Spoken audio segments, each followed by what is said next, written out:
और बेसिक जीविकोपार्जन के लिए आईटी इंजीनियर भी हैं।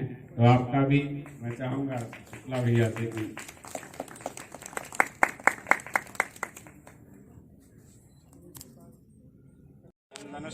पुण्यम पवित्रम पापनाशनम आपदाहरते नित्यम लक्ष्मी तिष्ठति सर्वदा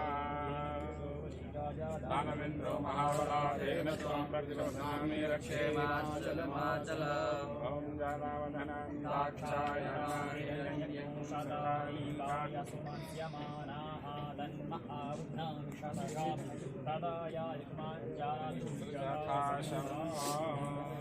सभी सज्जनों से प्रार्थना करूंगा कि कृपया प्रसाद की ओर पहुंच जाएं, प्रसाद लेना प्रारंभ करें। समय काफी हो चुका है, निकल चुका है। कृपया प्रसाद की ओर पहुंचे। देवकांत जी कृपया व्यवस्था कराएं प्रसाद के लिए।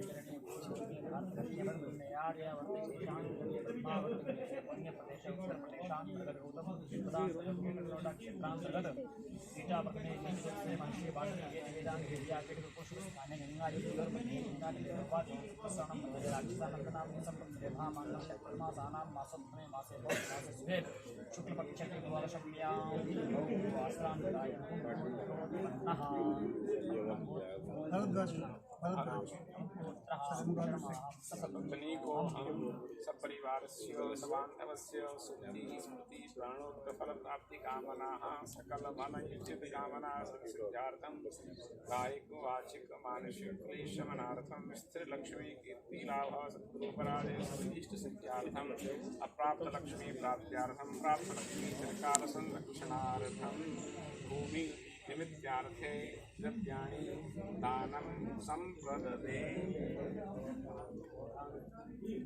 ओम मंत्रार्था सफला सन्तु पूर्णा सन्तु मनोरथा शत्रूणां विनाशस्तु ज्ञानां मुदयस्तव।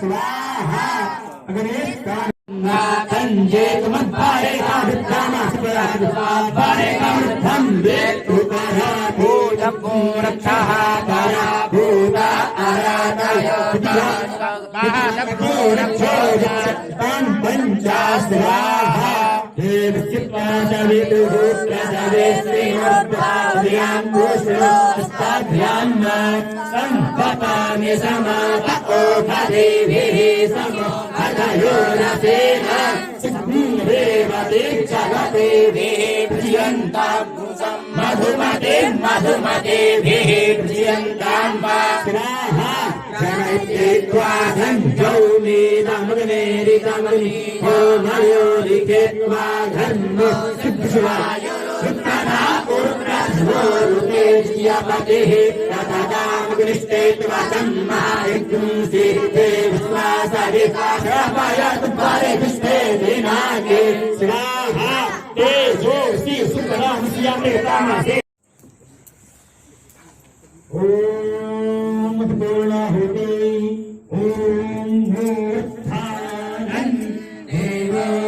आराधिं पृथिव्या वैश्वानारामृत आजातामग्निं काविघ्नं सम्राजामातिथिञ्जनाना मासन्नापात्रं जनयन् तदेवाः सर्वे परा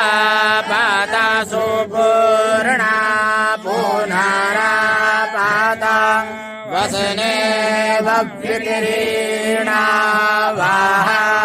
एकामोर्जग्गु शातकरातो स्वाहा।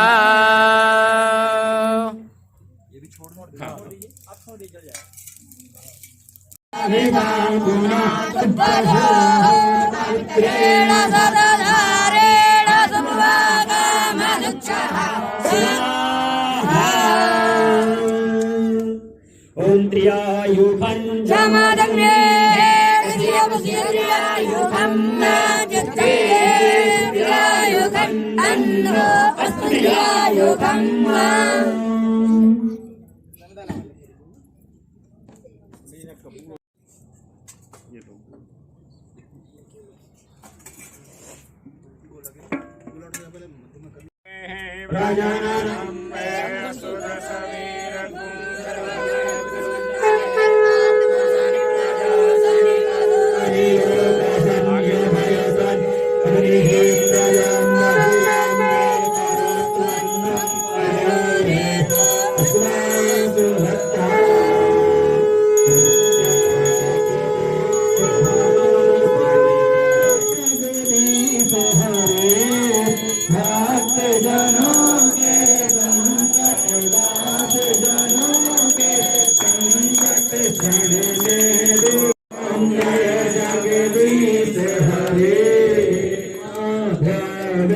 फल पावे दुख बिन से मन का स्वामी दुख बिन से मन का सुख संपत्ति घर आवे धन दौलत घर आवे कष्ट मिटे धन का। ओम जय जगदीश हरे पिता तुम्हारे शरण गाऊं मैं किसकी स्वामी शरण गाऊं मैं किसकी तुम बिन और न दूजा प्रभु बिन और न दूजा आस करूं मैं जिसकी। ओम जय जगदीश हरे तुम पूर्ण परमात्मा तुम अंतर्यामी स्वामी तुम अंतर्यामी पार ब्रह्म परमेश्वर पार ब्रह्म परमेश्वर तुम सबके स्वामी। ओम जय जगदीश हरे तुम करुणा के सागर तुम पालन करता स्वामी तुम पालन करता। मैं मूरख कल कामी मैं सेवक तुम स्वामी कृपा करो वरदा। ओम जय जगदीश हरे तुम होए गया गोचर सबके प्राणपति स्वामी सबके प्राणपति किस विध मिलहूँ दयामय किस विध मिलहूँ दयामय तुमको मैं तुमकी। ओम जय जगदीश हरे दीन बंधु हरता तुम्हारा जग मेरे स्वामी तुम्हारा गुण मेरे अपने हाथ बढ़ाओ दया की शरण लगाओ पार परम तेरे। ओम जय जगदीश हरे विकार मिटाओ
समर्पयामि पुष्पैः देवता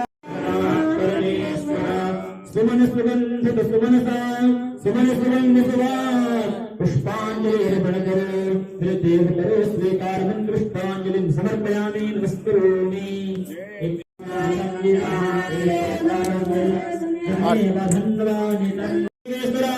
यत्कोटितं मया देवा परिपूर्णं तदस्तु मे प्रार्थना पूर्वकं दक्षिणां समर्पयामि नमस्करोमि अर्पणं भक्ति जलमादाय अनेन क्रियेण पूजनेन अथास्ते रावते सावतसरणा होमेन प्रियं प्राणश्यामुखादग्निराजाय सामने से भैया थोड़ा सा इधर ऐसे ले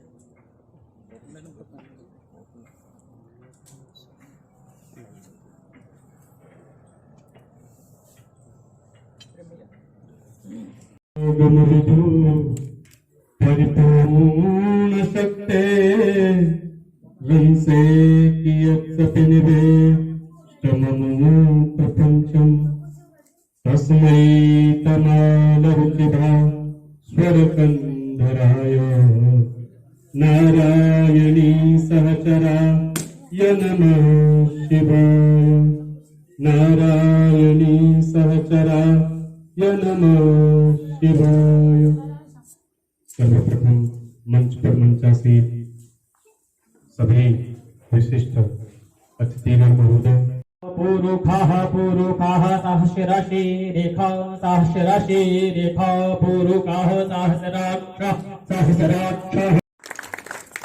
भाई साहब की भोजन की सेवा बहुधा गुरुकुल में रहती है। जब भी कोई आयोजन होता है तो उसका भी पाया तो बड़े स्पष्ट और सुलझे हुए विचार भाई साहब के हैं। हिंदुत्व के बारे में बड़े प्रखर विचार हैं।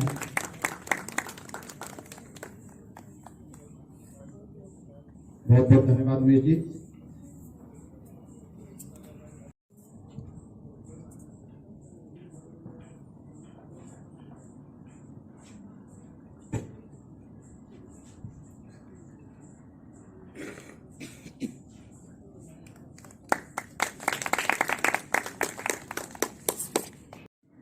आपका बहुधा सानिध्य प्राप्त होता है।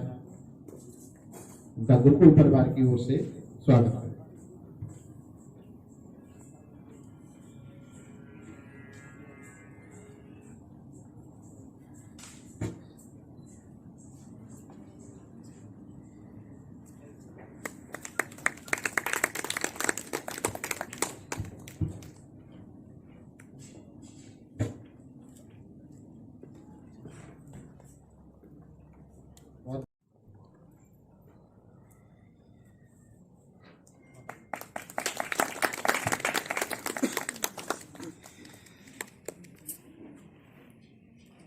मंचासीन सभी गणमान्य अतिथिगण, प्रांगण में बैठे सभी गुरुकुल परिवार और बाहर से आए हुए सभी के पद से रिटायर्ड मेरे गुरुकुल परिवार यहाँ बात आई है। अलंकार भाई साहब ने जिम्मेदारी मुझे दी है। हमारे इस गुरुकुल परिवार में 25 से 35 तक बटुक रहते हैं और उनका भरण पोषण, उनकी दिनचर्या, उस सब की पूर्ति आप सभी समाज के प्रतिष्ठित व्यक्ति और सभी लोग हमारे इस ग्रेटर नोएडा से हैं, इनसे हमें प्राप्त होती है। इस परिकल्पना को चलते हुए हमारे संस्थापक गुरुकुल के आचार्य रविकांत दीक्षित जी ने जो ये बीड़ा उठाया था, 2013 से परंपरा चली आ रही है और इसकी स्थापना उन्होंने की है। 2013 से 2 जगह से शिफ्ट होकर इस प्रांगण में मिस्टर रोहित हो इस जमीन के मालिक हैं, जिनका बहुत बड़ा हम पर ऋण है कि हम सॉरी सेक्टर 36 में 306 मीटर वर्ग मीटर का एक भवन हमको प्लॉट हमको मिल गया है।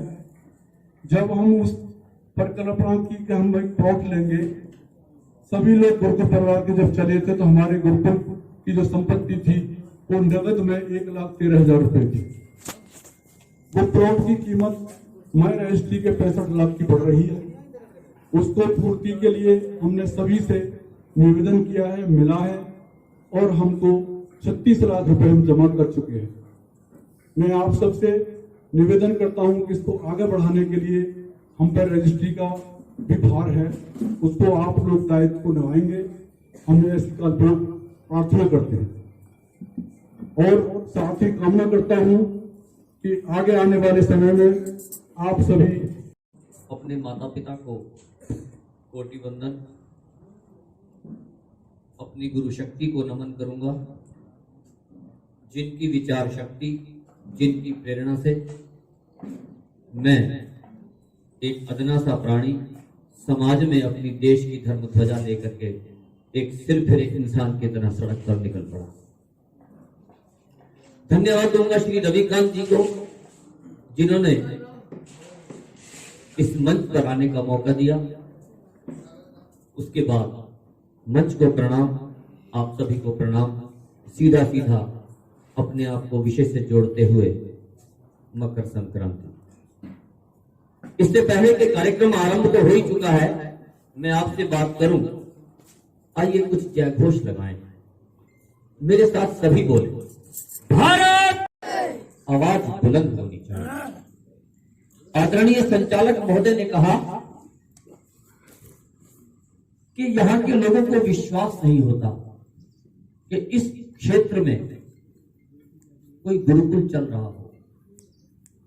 बिल्कुल सही बात है। यहां तो भाई साहब लोग नकली जीवन जीते हैं, एक आर्टिफिशियल लाइफ चल रही है। बहुत सुंदर पंक्ति में किसी शायर ने लिखा है, सोते तो तब से गालिब जब मां सुलाती थी, अब तो बस थक कर गिर जाता। ये यहां की परिस्थितियां बन चुकी हैं, ये विडंबना है। हम सभी लोगों ने अपने घर में खुशियों का हर वो साजो सामान सजा कर रख लिया जिससे खुशी मिलती है, लेकिन हाय रे हमारा मुकद्दर, हमें परिवार के साथ बैठकर हंसने के लिए वक्त नहीं मिलता।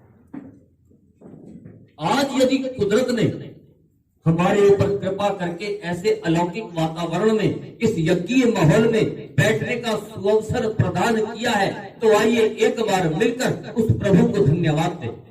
बोले भारतीय संस्कृति की, भारतीय संस्कृति की, हिंदू धर्म ध्वजा की, सत्य सनातन धर्म की, वेद की ऋचाओं की, वेद भगवान की, यज्ञ भगवान की, माता पिता की, भारत के ऋषियों की, भारतीय संस्कृति की, भारत के महंतों की, भारत के ग्रंथों की, भारत के शहीदों की, सदगुरुदेव भगवान की, गौ माता की,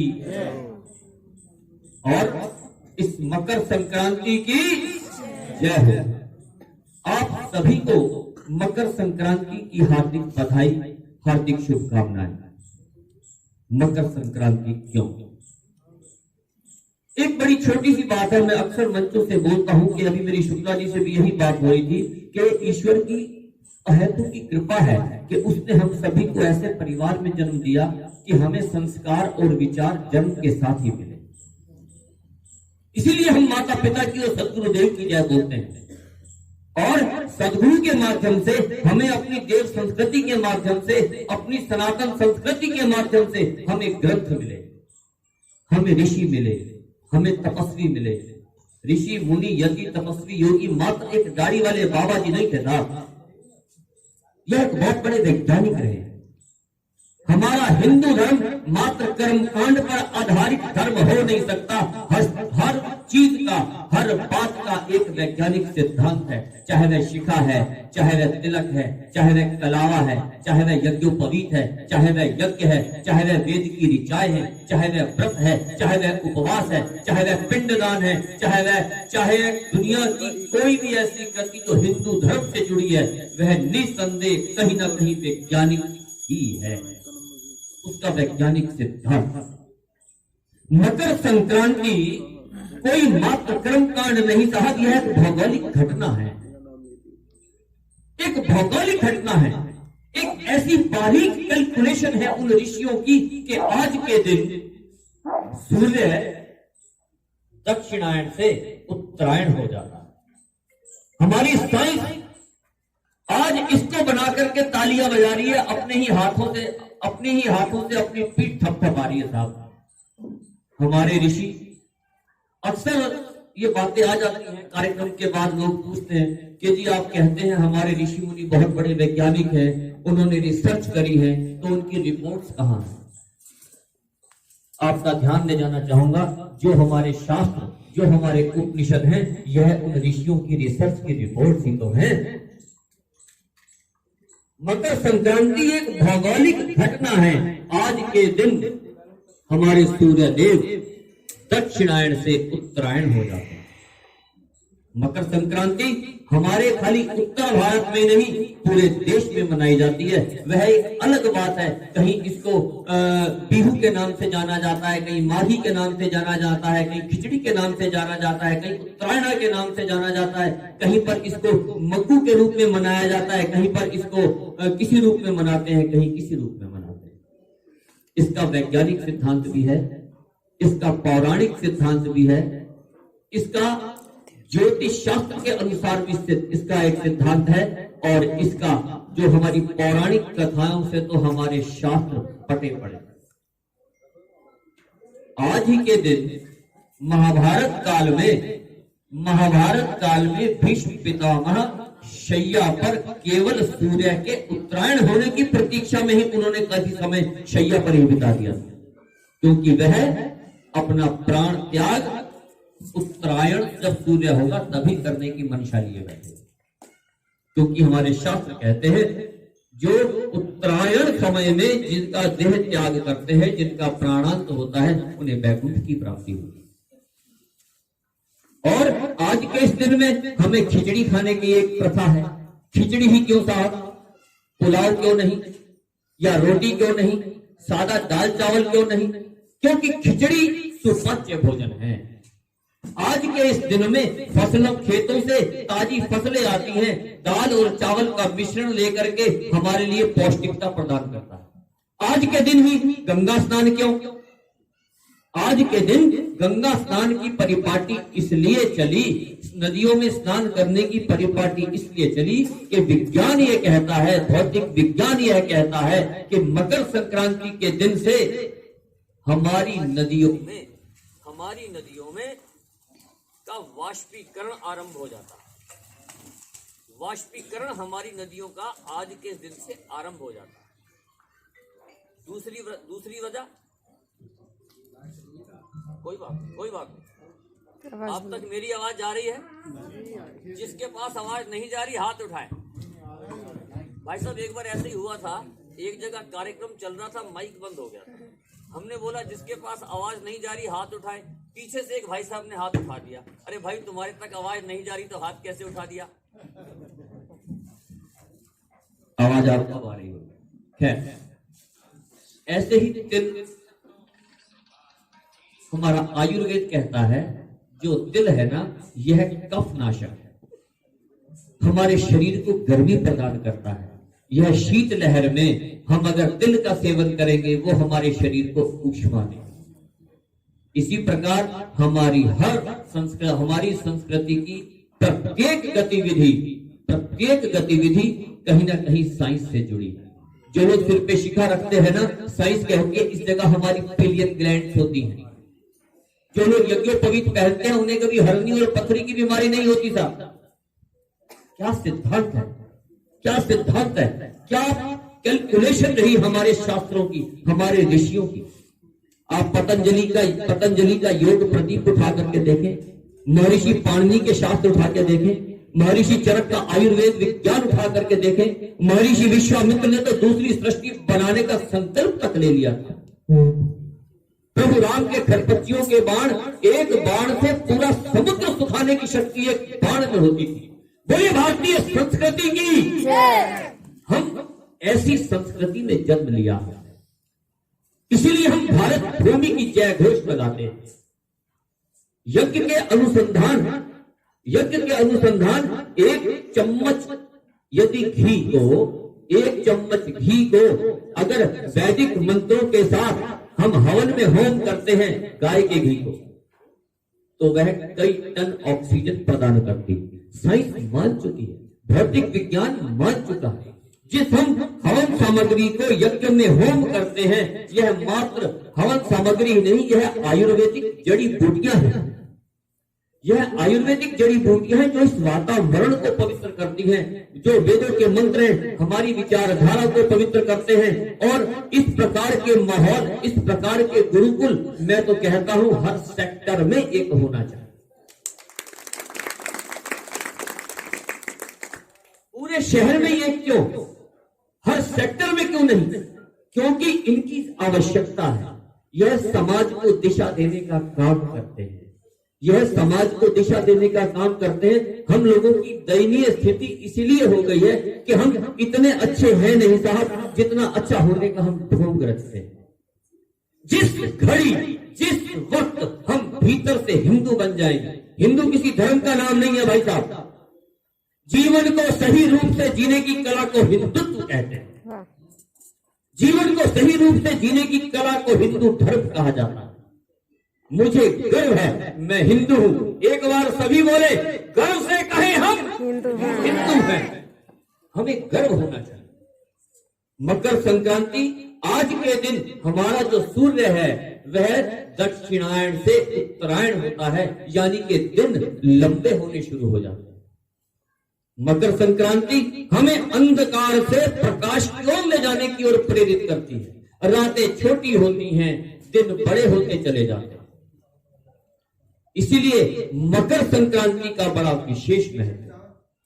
हमें जो हम दीपक प्रज्वलित करते हैं, घर में जब संतान होती है, बच्चे का नामकरण होता है, साथियों दीपक जलाया जाता है।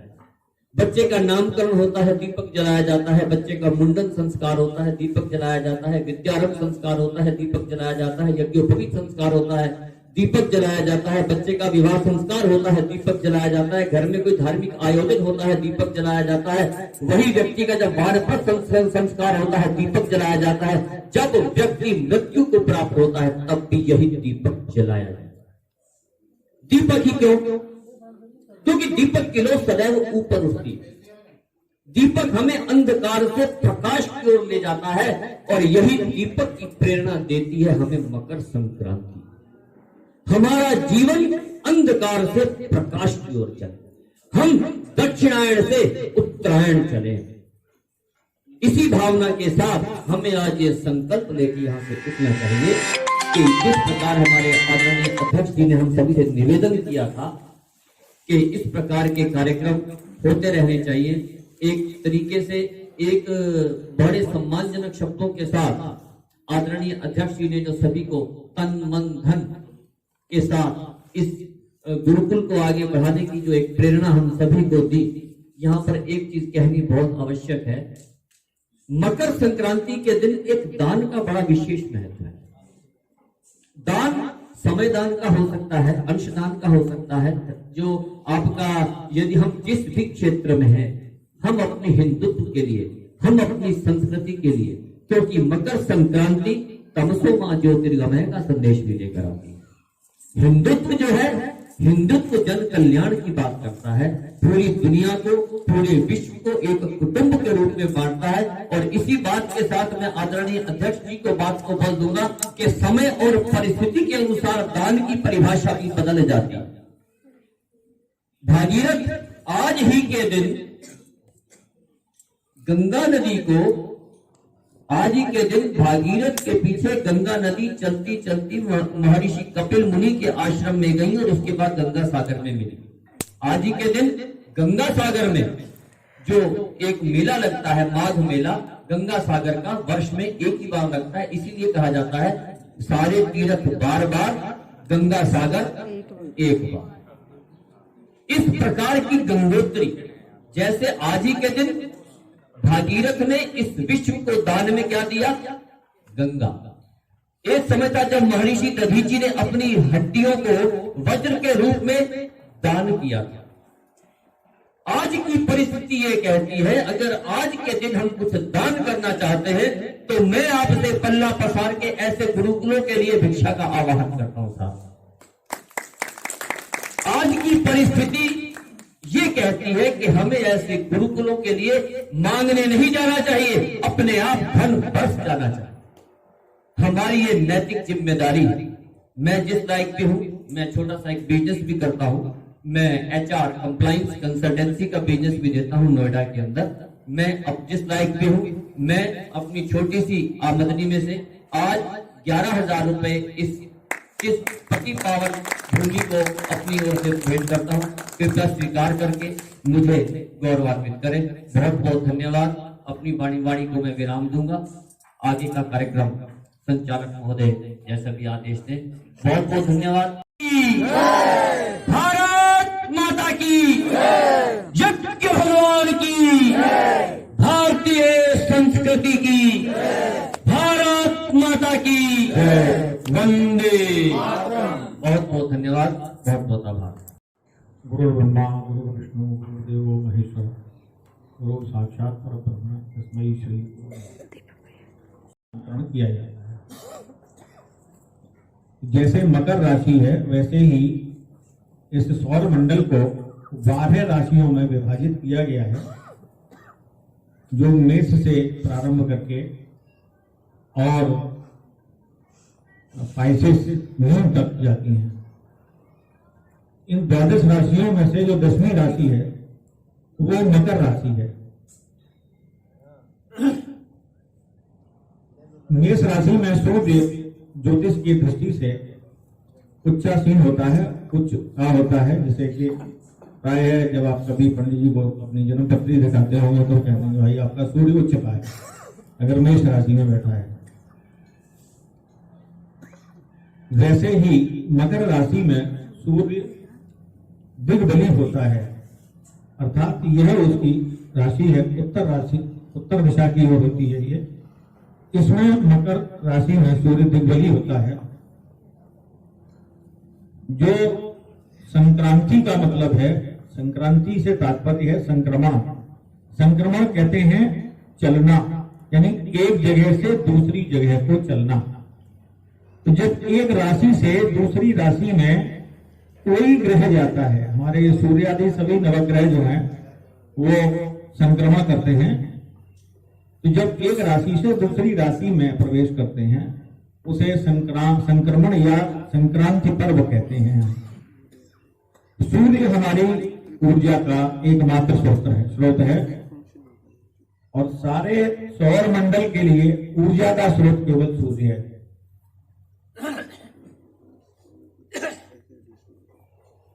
जो भी ग्रह अन्य ग्रह हैं वे सूर्य की रश्मियों को प्राप्त करके उन्हीं को परावर्तित करते हैं और उन ग्रह की प्रकृति से हम लोग प्रभावित होते हैं।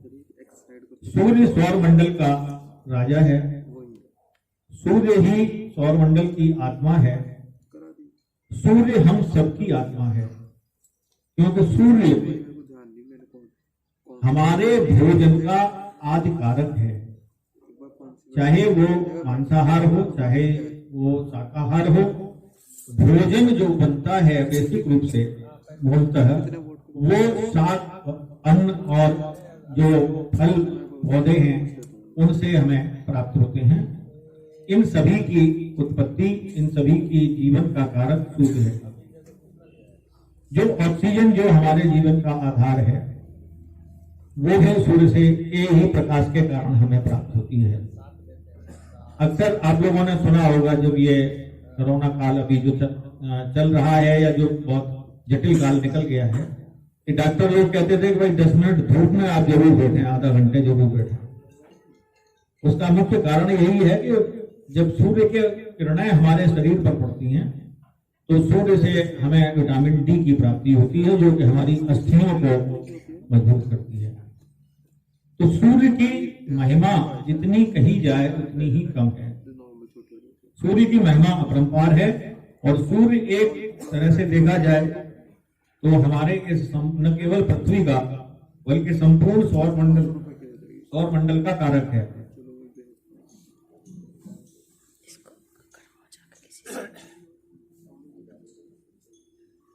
इसीलिए सूर्य सारी 12 राशियों में संक्रमण करता है।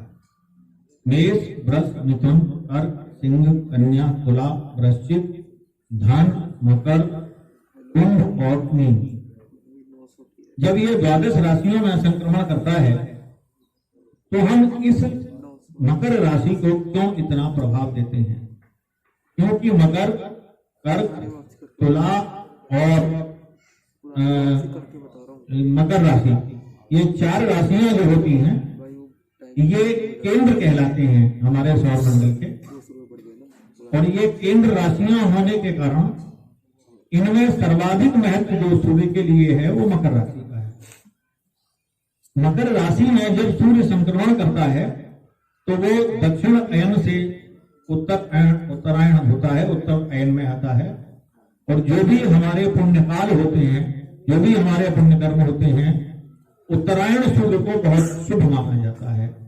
जैसा कि अभी सेठ साहब ने बताया कि भीष्म पितामह एक दीर्घकाल प्रांगण में आप सभी से प्रार्थना है कि करतल ध्वनि करके उनका स्वागत सूचित करें।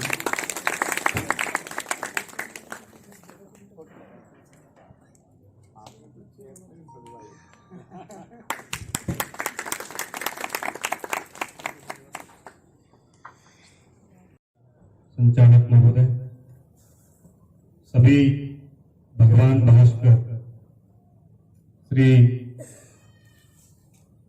आदित्य भगवान का स्मरण करते हुए और बड़े मनोवेग से इस पाठ का श्रवण करें। ततो युद्ध परिश्रांतं समरे चिंतया स्थितं रावणं चाक्रतो दृष्ट्वा युद्धाय समुपस्थितं दैवतैश्च समागम्य द्रष्टुमभ्यागतोरणम् उपगम्य ब्रवीद् राममगत्यो भगवांस्तदा राम राम महाबाहो शृण्वयं सनातनम् येन सर्वा नरीन् वत्स समरे विजयिष्यसे आदित्य हृदयं पुण्यं सर्वशत्रुविनाशनम्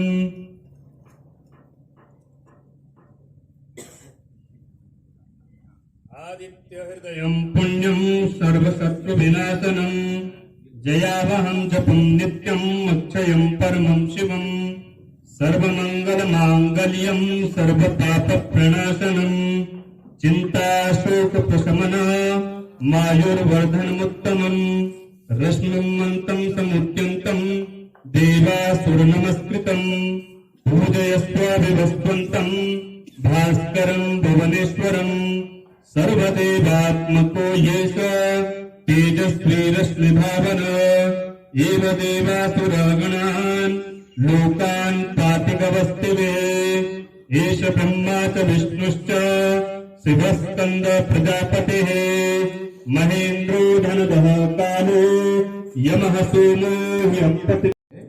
कि जो ठंड सर्दी जो शिशिर का समय हमने काटा, जिस समय में सूर्य हमसे दूर होते हैं, अर्थात हमें ठंड का अनुभव होता है, हमारे पेड़ पौधे पशु पक्षी हम स्वयं मृत प्राय से हो जाते हैं और सुबह उठते ये देखते हैं आज सूरज निकला कि नहीं निकला। तो आज से इस संक्रमण से, इस मकर राशि में आने से यह पता है कि जो सूर्योदय है उसका घटना शुरू हो जाता है। घटना शुरू हो जाएगा तो क्या होगा? सूर्योदय जो अब तक लेट हो रहा था 7:16 15 मिनट 7:15 बजे तक तो भैया अंधेरा ही हो रहा है, सोते रहो, तो वह आज से कम होना प्रारंभ हो जाएगा, दिनमान का बढ़ना प्रारंभ हो जाएगा, दिन बड़ा होना लगेगा। बड़ा होगा तो क्या होगा? भगवान आदित्य के सम्मुख हम ज्यादा से ज्यादा समय तक रहेंगे। तो यह इस पर्व की महत्ता है। इसी को उत्तरायण कहते हैं। सूर्य का, भगवान सूर्य का उत्तर की तरफ धीरे धीरे चलना, और उत्तर की तरफ चलेंगे तो क्या होगा, हमारे साथ ज्यादा समय तक रहेंगे। जो दिन अभी 6 घंटे 7 घंटे 8 घंटे का होता है, वह दिन बढ़ के 8-9 घंटे 10 घंटे तक का होने लगेगा और बढ़ने लग जाएगा। इस प्रकार का जो भाव है, यह जो भाई साहब सेठ साहब ने हमें बताया था प्रारंभ में धीरज जी ने, कि हमारी संस्कृति किस प्रकार की है, मृत्यु से अमरता की ओर ले जाने वाली, तम से प्रभात की ओर, तम से प्रकाश की ओर ले जाने वाली है। तो जब भी हमारे यहाँ उत्तर संक्रमण होगा, उत्तर की तरफ चलना सूर्य का होगा, तो हम सोचेंगे हा देखो अब अंधकार हट गया, अब क्या प्रकाश होगा, अब शीत खत्म हो गया, क्या होगा, अब ग्रीष्म आएगा। सब हमारी वनस्पतियां, हमारी ऋतुएं समय से पहुंच जाता तो शायद मैं आपको सुन पाता। बहुत विद्वान लोग हमारी दाईं तरफ बैठे हुए हैं। जैसा कि हमारे संचालक महोदय ने कहा कि उन्हें ज्यादा बोलने का अवसर नहीं मिलता, क्योंकि सामान्यतः उन्हें कार्यक्रम के संचालन में लगा दिया जाता। यही दुख मेरा भी है सर। जितने भी सरकारी प्रोग्राम होते हैं सभी में संचालन के लिए मुझे खड़ा कर दिया जाता है, लेकिन मैं थोड़ा सा भ्रष्ट हूँ बचपन से ही।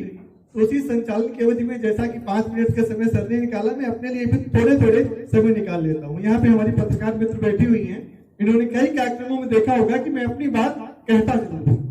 मुझे अपनी बात कहने का मौका मंच भले ही न दे, लेकिन संचालन के दौरान भी अपनी बात हम कह लेते हैं। आज ये हमारा परम सौभाग्य है सर कि आप लोगों के आशीर्वाद से मेरी अर्धांगिनी ने जिद की कि एक प्रोग्राम में कभी आप नहीं ले जाते हैं।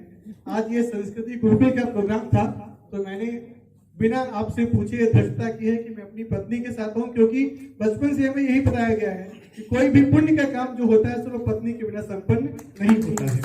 तो आज हम अपनी पत्नी के साथ यहाँ पे आए हैं, और बचपन से यह भी सीखा है कि जब भी आपको दान करना हो तो अपने हाथ से ज्यादा पुण्य जो होता है वो पत्नी के हाथ से कराए गए दान में होता है। तो चूंकि मुझे इस गुरुकुल के लिए कुछ दान भी करना था, तो हमने कहा कि इनसे ज्यादा सुपात्र इस दान के लिए और कोई नहीं होगा, इसलिए हम उनको लेके आए। झगड़ा होता है जैसा कि सभी पत्नियों के साथ सभी पतियों को होता है, कन्फ्रंटेशन है, वो भी पढ़ी लिखी है सर, हम भी पढ़े लिखे हैं।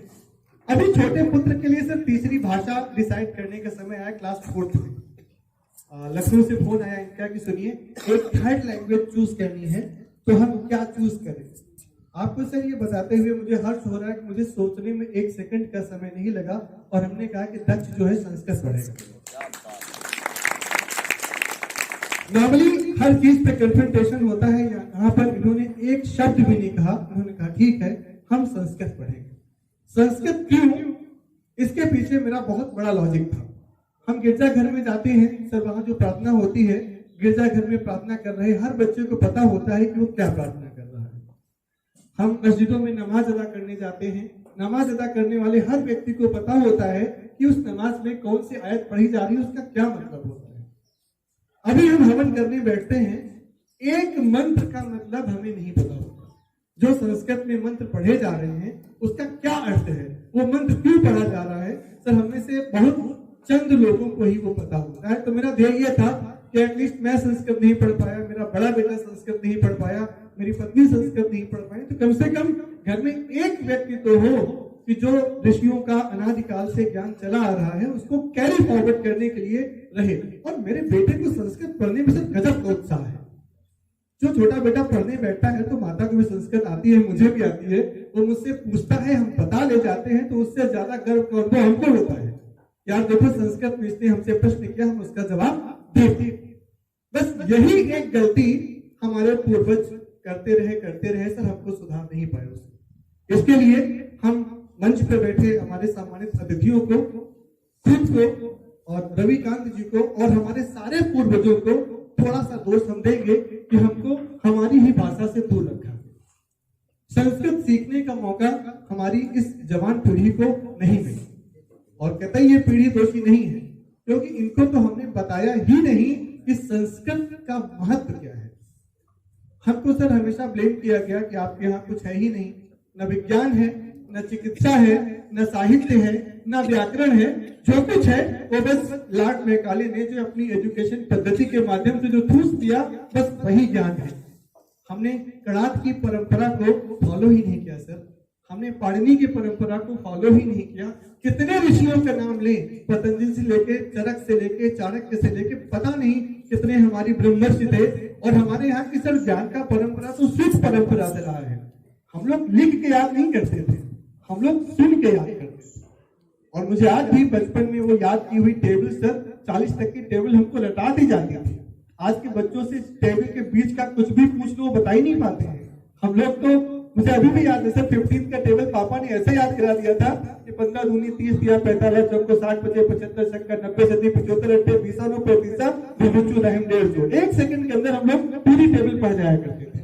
तो जो हमारी उपनिषद की परंपरा है, मैं मेन फैक्ट पे आ रहा हूँ, बहुत समय नहीं है, मैं खुद लेट आया हूँ। उपनिषद की परंपरा सर खत्म हो गई। जो शिक्षा है बच्चों, छोटे छोटे जो नौनिहाल बैठे हुए हैं, वो स्कूल भी मिलती है, कॉलेज में मिलती है, यूनिवर्सिटीज में मिलती है, बड़े बड़े कॉलेजेस में मिलती है। लेकिन जो ज्ञान इन बड़े लोगों के चरणों के पास बैठ के, रविकांत जी जैसे शिक्षित गुरु के चरणों के पास बैठ के मिलता है, वो सामान्यतः हम स्कूलों में नहीं पा सकते। कबीरदास जैसे बहुत महत्वपूर्ण और बड़े कवि ने लिखा है कि पोथी पढ़ी पढ़ जग हुआ, पंडित भया न कोई, ढाई आखर प्रेम। जो वो 2.5 अक्षर है, गुरु जी हमसे बेहतर जानते होते कि हम किन 2.5 अक्षरों की बात कर रहे हैं। दुनिया के जितने बेहतरीन पढ़ने वाले वर्ड हैं, वो सारे 2.5 अक्षर के हैं। आप कभी बैठ के सर विन्यास कीजिएगा, सारे शब्दों का मतलब सिर्फ 2.5 अक्षर में समाहित है। ये बच्चे इस गुरुकुल से निकल के पूरी दुनिया में जाएंगे, हमारी भारतीय संस्कृति का नाम रोशन करेंगे। और आज सर इस प्रोग्राम में आने का मेरा एक छोटा सा शासकीय उद्देश्य भी था कि मैं सर चुनाव आयोग द्वारा स्वीप का प्रभारी बनाया गया हूं। जो वोटर एजुकेशन सिस्टम होता है सर जानते होंगे कि गौतम बुद्ध नगर का जो वोटिंग परसेंटेज है वो हमेशा कम रहता है। सर लास्ट के 2 इलेक्शन में 56% और 58% रहा है। तो वोटिंग का गणित मित्रों ये होता है कि 80% पढ़ा लिखा आदमी वोट डालने जाता ही नहीं है और 80% अनपढ़ आदमी वोट करता है। तो अनपढ़ आदमी की अपनी चॉइस होती है और पढ़े लिखे आदमी की अपनी चॉइस होती है। हम लोग वोटिंग डे को पिकनिक का दिन मनाते हैं, छुट्टी का दिन मनाते हैं और घर के इंपॉर्टेंट काम निपटाते हैं, और बाकी जो कुछ नहीं जानते वो जाके अपना वोट दे के आते हैं। तो निर्वाचन आयोग की तरफ से, जिला प्रशासन की तरफ से आप सबसे ये भी रिक्वेस्ट करनी है कि आप सब लोग लोगों को मतदान करने के लिए मोटिवेट कीजिए। और ऐसा क्यों कह रहे हैं, जब आपको इसका गूढ़ अर्थ समझ में आएगा तो आप मेरी बात को समझ जाएंगे। आदर्श आचार संहिता लगी हुई है, बहुत सारे शब्द मैं इस माइक के द्वारा आपसे नहीं कह सकता, लेकिन आप सब वोट करने जरूर जाए। अपने आसपास जो भी लोग हैं, सब तो खैर अपने जीवन में हमेशा वोटिंग परसेंट को इनहेंस करने की बात कहते होंगे, आप सब अपने आसपास के लोगों को वोट देने के लिए प्रेरित कीजिए। छोटे छोटे बच्चों, तुम भारतीय संस्कृति को जानो, भारतीय सभ्यता को जानो, ठीक साथ में विज्ञान भी पढ़ो। और ऐसा नहीं है कि विज्ञान जो है चार्ल्स डार्विन के बाद ही आया था, लेमार्क के बाद ही आया था। जो थ्योरी ऑफ इवोल्यूशन किताब डार्विन साहब ने 16वीं 17वीं शताब्दी में लिखी है, सर हमारे यहाँ पुराणों में जो 10 अवतार बताए गए हैं, मत्स्य कूर्म बरहश्च नृसिंह वामनः रामः रामश्च कृष्णश्च बुद्धः कल्कितः। आप एक जो इवोल्यूशन है जिंदगी का, आप पढ़ लीजिए, इसी श्लोक में आपको सारे इवोल्यूशन के सिद्धांत मिल जाएंगे। मत्स्य अवतार मछली का अवतार है, जो कि जीवन का विकास सर जल से शुरू हुआ है। पहला अवतार मछली का, रेप्टाइल। यही तो कहा था डार्विन ने कि जो है मत्स्य के बाद, जल जीवन के बाद जो है वो पूर्व अवतार आया था, जो जल में भी रहता था और थल में भी रहता था। फिर नरसिंहावतार, जो आधा इंसान और आधा जानवर का था। फिर वामन का अवतार, वामन अवतार हुआ। फिर परशुराम, जो फरसा लेके चलते थे और इस धरती से पता नहीं कितनी बार उन्होंने उन्मूलन किया। वध का शब्द कहीं नहीं हुआ है। क्षत्रियों का उन्मूलन और क्षत्रियों का वध तो डिफरेंट परंपराएं हैं। अगर वध ही होता तो बचे न होते। शुद्ध किया, शुद्धिकरण किया उनका, जो भटक गए थे अपने रास्ते से। फिर मर्यादा पुरुषोत्तम राम का युग आया। फिर भगवान श्री कृष्ण का जो पढ़े लिखे बात होते हैं कि गीता जैसा ज्ञान तो पूरी दुनिया में कहीं नहीं है। फिर बुद्ध महाराज आए, जिन्होंने समाज में कुरीतियां थी, रूढ़ियां थी, उनको दूर करने का प्रयास किया। अब कल के अवतार आएगा, फिर से आएगा। तो इम्पोर्टेंट नॉलेज और जो हमारे दिमाग में भरा गया कि हमारी हिंदुस्तानी संस्कृति ने हमें कुछ दिया ही नहीं है, ये गलत है। इस परिपाटी को तोड़ना है और इसमें गुरुकुल और हमारे जो ये शिष्य छोटे छोटे बैठे हुए हैं, ये निश्चित रूप से इस परिपाटी के वाहक बनेंगे। सर, समय कम है, आप सबका समय बहुत महत्वपूर्ण है।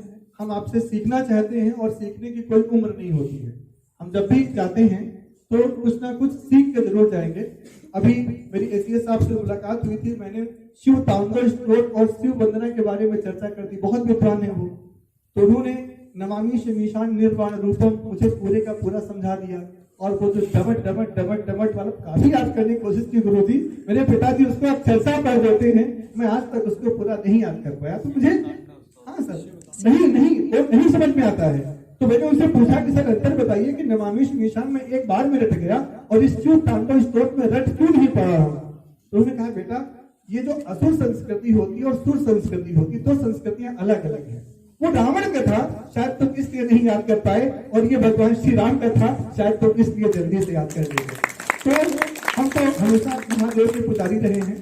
सब लोगों ने यही सिखाया है कि इनके चेहरों पैरों के पास बैठकर ही ज्ञान मिला है।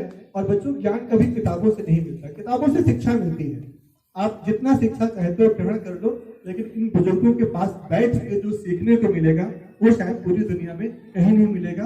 बहुत बहुत धन्यवाद रविकांत सर को। रविकांत सर, आपने मुझे इस लायक समझा कि यहाँ पे बुला के चंद शब्द बुलवाएं। लेकिन सर, लालच यही था कि इन बच्चों से, आप लोगों से हम रिक्वेस्ट करके अपने जनपद के वोटिंग परसेंटेज को बढ़ाने की रिक्वेस्ट इस बीच में कर सके। मंच जो बैठा हुआ है, इनसे भी रिक्वेस्ट है कि लोगों को घर से उठा के मतदान केंद्र तक लाएं और हिंदुस्तानी संस्कृति को अगर बचाने का एक छोटा सा प्रयास आपके एक वोट से हो सकता है तो आपको कर देना चाहिए। बहुत बहुत धन्यवाद। नमस्कार। आज के हमारे मुख्य अतिथि सर, मंच पे आसीन हमारे सीनियर प्रवक्ता, सबसे पहले तो मैं रवि जी का धन्यवाद देना चाहूँगा कि उन्होंने इतने अच्छे कार्यक्रम में बुलाया, हमेशा की तरह। मैं यहाँ सच बताऊँ, अभी हमारे जो प्रवक्ता थे उनको मैं सुन रहा था और मैं अपने बाल्यकाल में खो गया। इसकी वजह ये है कि मेरे पिताजी ब्यूरोक्रेट थे, उसके बावजूद उन्होंने तंत्र पे बहुत रिसर्च की थी और किताब भी लिखी, और इस तरह के जो रिचुअल्स हैं उस पर ज़्यादा फोकस करते थे। और हमने बचपन से रिचुअल्स बहुत देखे जो हम लोगों की हिंदू माइथोलॉजी में है। आज का जैसे त्यौहार का उपलक्ष्य है, मैं भी देख रहा था वेद जी ने शुरुआत में कई बार बटुक शब्द का यूज किया। मंचस्थ सभी सम्मानित व्यापारी गण, हमारे आज के मुख्य वक्ता श्रीमान प्रभात शर्मा जी, मुख्य अतिथि श्रीमान शैलेंद्र जी, सपत्नीक यहाँ आए और हमें समय दिया, बहुत ही हम सब पर अनुग्रह किया। इस कार्यक्रम को करने से पूर्व ये हुआ कि कोरोना चल रहा है तो संक्षिप्त कार्यक्रम रखा जाए। आज नवानी जी नहीं आ पाए किसी कारणवश, तो उनका ये था कि प्रशासनिक लोग कहीं आए और हम सबको कहीं डिस्टर्ब करें तो ठीक नहीं है, इसलिए कम से कम संक्षिप्त लोगों का ही रखा जाए। तो उसी को दृष्टिगत रखते हुए कार्यक्रम का आयोजन किया गया। विगत वर्ष तो यहाँ 200-300 लोगों की संख्या थी और बहुत अच्छे से यहाँ कार्यक्रम हुआ। आज इस कार्यक्रम के हमारे संयोजक श्रीमान कुलदीप शर्मा जी, जिनको आप सब जानते ही हैं, और इस कार्यक्रम के आयोजक श्रीमान अनिल शुक्ला जी, आज इनका जन्म दिवस भी है। तो मैं चाहूँगा सब लोगों से कि इनकी दीर्घायु के लिए सभी ताली बजाकर आशीर्वाद दें। ये स्वस्थ रहें, निरोगी रहें और इसी प्रकार हम सब का सहयोग करते रहें। उनके अनुज भी साथ में हैं, उनके लिए भी मैं चाहूँगा सब लोग ताली बजाएं। आप खड़े हो जाएंगे तो लोग पहचान लेंगे कि हाँ। आदित्य की आज बात चल रही है। आज भगवान आदित्य का विशेष दिन है, तो हमारे बीच में आदित्य हिडियाल जी हैं, जिन्होंने ये संकल्प आप सबके सामने किया है कि आज से मैं संकल्प करता हूँ कि आज से 1, 2, 4, 6 लोगों के बीच चर्चा करूंगा और इस गुरुकुल के स्थायित्व के लिए कुछ सहयोग अवश्य कराऊंगा। मुझे ये आपको बताते हुए हर्ष हो रहा है कि हम इस पात्रता के योग्य भी हैं सरकार की नज़र में कि हमें CSR फंड मिल जाए, तो वह भी हमारे पास पात्रता है। माननीय अध्यक्ष जी ने कहा कि आप वो चर्चा भी कर दीजिए, तो उससे भी अगर कुछ सहयोग मिलेगा तो उसके योग्य भी हम हैं। उसके माध्यम से जो सहयोग मिलेगा तो उससे हम अपने स्थान आप 10 मिनट केवल गुरुकुल के बारे में एक विचार कर लें मन में कि इसका स्थायित्व कैसे होगा, तो मुझे नहीं लगता कि स्थायित्व कहीं बहुत लंबा जाएगा और हमारे लिए मुश्किल होगा। केवल आप मन से विचार कर लेंगे कि हम क्या कर सकते हैं और क्या इसके लिए योजना बनानी चाहिए। जैसे पूर्व में सभी वक्ताओं ने कहा कि हमारी संस्कृति और संस्कार केवल संस्कृत में है।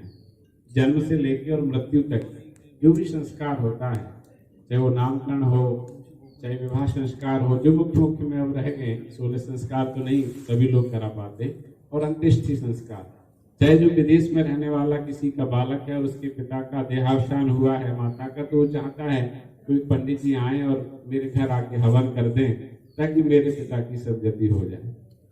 तो मुख्य उद्देश्य है कि हमारी संस्कृति कब बचेगी, जब हम ऐसे लोगों को पैदा करेंगे। हमारे यहाँ तर्पण कराने वाले होंगे, विवाह संस्कार ठीक से कराने वाले होंगे, नामकरण, विद्यारंभ, कर्ण छेदन आदि आदि संस्कार जब हम कराएंगे तो संस्कार हमारे वटकों में रहेगा। इसी बीच में रश्मि राघवन जी हैं, उनका छोटा सा बालक के बहुत सारे स्तोत्र उसको याद है, उनके परंपरा से स्तोत्र होते हैं। इस यज्ञ में आज उन्होंने सहयोग दिया है और कहा है कि गुरुकुल के स्थायित्व के लिए मैं 11,000 रुपये आज प्रदान करती हूँ, मेरी ये सहयोग राशि आप स्वीकार करें, तो उनके लिए भी बहुत बहुत धन्यवाद करता है। यहाँ जो लोग बैठे हैं वो मन से, वचन से, कर्म से कहीं ना कहीं गुरुकुल का सहयोग उनके मन में रहा ही है। और मैं सबका नाम लूंगा, किसी का छूट ना जाए इसलिए सबका नाम तो नहीं ले सकता, लेकिन सभी का एक साथ ही धन्यवाद करता हूँ कि आप जो आए हैं ये भी बहुत बड़ा सहयोग है। आप यहाँ आते रहें तो हमें वैज्ञानिक क्षेत्रों में, प्रशासनिक क्षेत्रों में मुझे मालूम है गुरुकुल की ऐसी योजना है कि मात्र ये यज्ञ आदि या कर्मकांड इत्यादि ही न कराएं, भी कराएं। ये प्रशासनिक अधिकारी हो, साथ